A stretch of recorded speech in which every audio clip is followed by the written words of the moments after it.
Sale sale sale આવું હોય ને તો બસ આ ડિસ્કાઉન્ટ છે. ઓકે ચાલો ફટાફટ કરો. શું આવે જવાબ? એકંદરે કેટલા ટકા ડિસ્કાઉન્ટ મળે?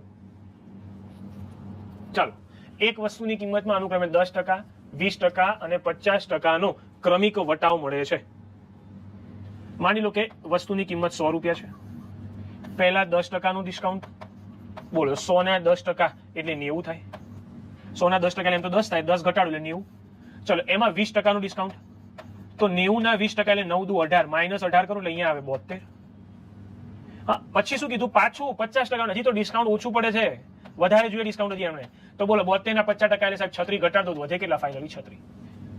100 રૂપિયા વધી વસ્તુ આ 36 માં લઈ જાય છે. આ હોય છોકરા કોઈ બેનો છે, બરાબર? 100 ની વસ્તુ 36 માં એટલે કેટલા રૂપિયા ઘટી ગયા સાહેબ? 64 રૂપિયા ઘટી ગયા. 100 ની સાપેક્ષે 64 એટલે 64% નો ઘટાડો થાય. મારો જવાબ આવે ઓપ્શન નંબર બી.